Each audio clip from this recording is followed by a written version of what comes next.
Quello che avete appena visto era il nuovo menu principale introdotto nella versione 0.9 del mio gioco. La versione 0.10 è alle porte, però vi avevo promesso che avremmo parlato delle novità relative al menu e della nuova sala musicale, funzione che è rimasta molto a lungo un mistero. Perciò eccoci arrivati a quel video. Nella seconda parte invece faremo una piccola immersione tecnica sul come ho realizzato lo sfondo animato. E fidatevi, è molto più semplice di quanto si possa immaginare. Ripulite le dita dall'olio di motore per spiattellare un bel mi piace e iscrivervi al canale per seguire tutti gli sviluppi di questo gioco, e ricordate che in ogni caso il gioco è scaricabile dalla pagina di itch.io dedicata, il cui link è in descrizione. Cominciamo subito!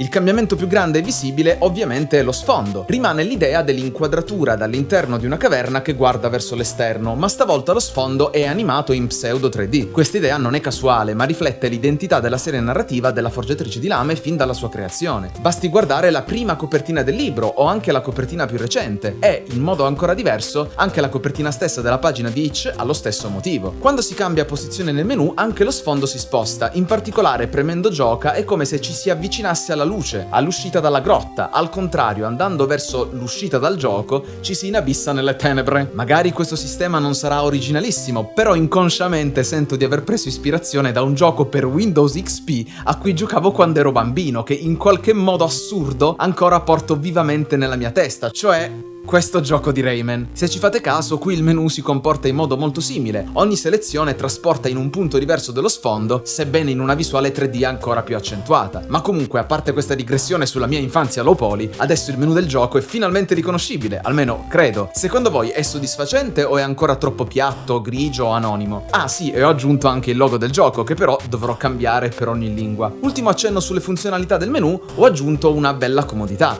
Il tasto indietro non esiste più, ma è soltanto un testo informativo, perché ora per tornare indietro in tutti i menu basterà premere il tasto X. Passiamo a questa funzionalità che, pur essendo collaterale all'interno del gioco, ho voluto farla ora per togliermi il pensiero, cioè la stanza musicale. Nel senso, se la fa Zun, la posso fare anche io. Prevedo di comporre tante musiche fighe e che la gente abbia voglia di riascoltarle, quantomeno questa sarebbe l'intenzione. Perciò man mano che procederete all'interno della storia sbloccherete tutte le musiche sul percorso, da quelle ambientali ai temi dei personaggi, dalle colonne sonore delle battaglie alle musiche dei boss. Dal punto di vista dell'interfaccia, come vedete, a destra c'è l'elenco delle musiche sbloccate, mentre a sinistra c'è la copertina della musica, il titolo e una breve descrizione. Bene, adesso passiamo a un'altra parte molto interessante del video, perché ho arbitrariamente deciso io che sarà interessante a prescindere dai pareri contrari. Scherzi a parte, commentate il video e fatemi sapere costantemente se i video vi piacciono o se li troviate noiosi. Detto questo, iscrivetevi al canale e continuiamo con come realizzare uno sfondo animato come questo su Godot.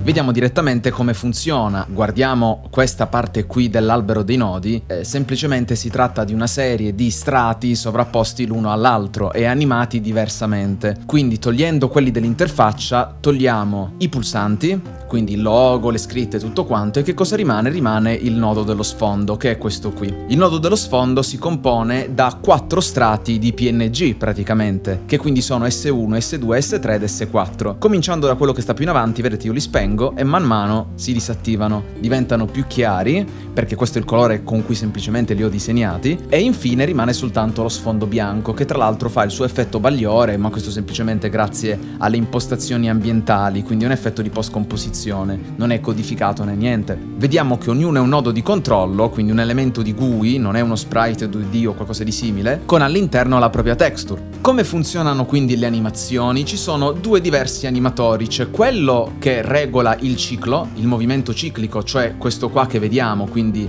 lo sfondo che va a destra e a sinistra, e c'è un altro animatore che invece regola la transizione tra le fasi, e quindi la posizione che gli strati assumono quando sono nelle opzioni, vedete? O quando si entra all'interno dell'interfaccia della musica, dove si sposta nel senso contrario. Faccio notare che per ognuna delle animazioni c'è quella in entrata e quella in uscita. Per esempio c'è esci, ma c'è anche esci indietro, che quindi è la stessa però al contrario. Perché è necessaria questa differenza? Perché da Godot c'è anche il comando play backward che permette di eseguire la stessa animazione ma all'indietro. Questa duplicazione è necessaria perché cambiano anche le curve di movimento. Se noi andiamo infatti nella visualizzazione delle curve, tutte le animazioni sono fatte in modo tale che all'inizio siano più rapide e quindi poi sfumano rallentando. Se io avessi eseguito la stessa animazione al contrario, anche le curve si sarebbero invertite, quindi non avrei avuto il movimento desiderato. L'utilità e la necessità, per come l'ho fatto io, di avere due diversi nodi di animazione, uno per l'animazione di ciclo e l'altra per l'animazione del cambio fasi, è che queste animazioni si sommano in automatico, quindi non devo fare movimenti strani per conciliare il movimento ciclico e il movimento delle fasi. Ma dal punto di vista del codice come funziona? È semplicissimo, perché l'animazione del ciclo non è regolata da alcun codice, perché è impostata con la partenza automatica e la ciclicità. Mentre le animazioni di cambio fase, come per esempio questa qui, che serve per avviare il gioco, sono innescate direttamente nel codice del menu all'interno delle funzioni che già preesistevano, che sanciscono quando il gioco viene avviato, quando viene avviata l'interfaccia della musica, quando viene aperta l'interfaccia delle opzioni, eccetera. A questo punto, se voi avete queste funzioni, che se fate un gioco queste dovrebbero già esserci, è sufficiente inserire l'avvio tramite play dell'animazione tramite l'animatore con il nome di quell'animazione e il gioco è fatto. Mentre per avviare l'animazione al contrario, cioè quando si torna indietro, nel mio caso la funzione che avvia l'animazione opposta non è all'interno dello stesso codice, ma è all'interno dei codici dei rispettivi menu, però non cambia niente. Per esempio adesso sono nel codice di gestione dell'interfaccia della musica e quindi l'esecuzione musica indietro è in questo punto, cioè quando si preme il tasto X. Quindi il sistema è semplicissimo. Dopodiché qualcuno potrà chiedersi: sì, ma come fai a fare in modo che lo strato più lontano si muova più lentamente dello strato più vicino? Semplicemente, ragazzi, l'ho fatto in modo manuale perché non c'è nessun calcolo di parallasse, semplicemente ho animato gli strati in modo tale che quello davanti si muova di più e quello di dietro si muova di meno. Può sembrare una cavolata,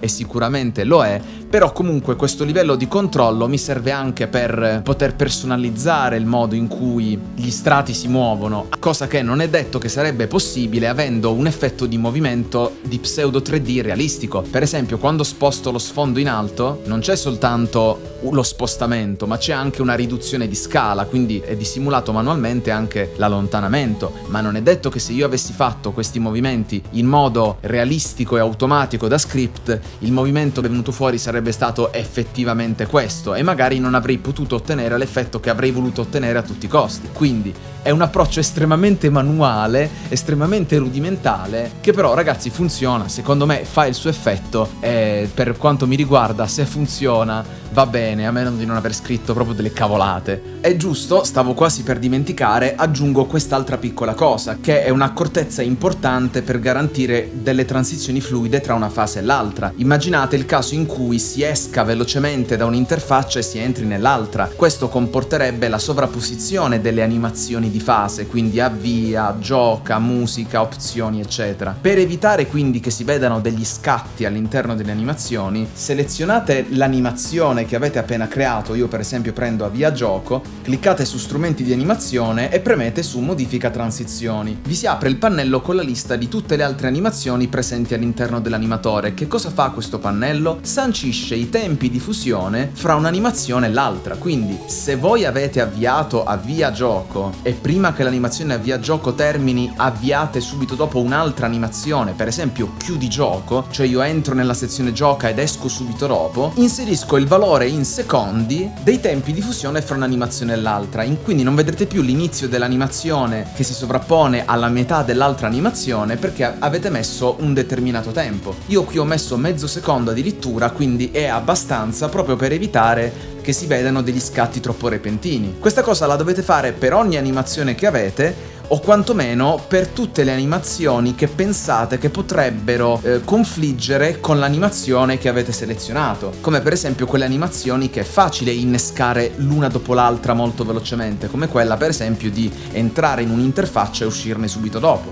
Questo era come funzionava lo sfondo. Bene, vi ricordo che potete scaricare la demo del gioco dalla pagina di itch.io, però qualora non aveste proprio tempo e voglia, almeno vi imploro di dedicarmi la vostra iscrizione al canale, o almeno un mi piace sotto il video. E su, come molti di voi sanno, sto impiegando moltissime energie per portare avanti il progetto e per cercare di farlo emergere sulla rete, che non è un'impresa facile, e finora non mi sta nemmeno dando troppa soddisfazione a giudicare dai numeri. Quindi, se avete qualcosa da dire, qualunque cosa, non recalcitrate a dirmela nei commenti. Ciao ciao!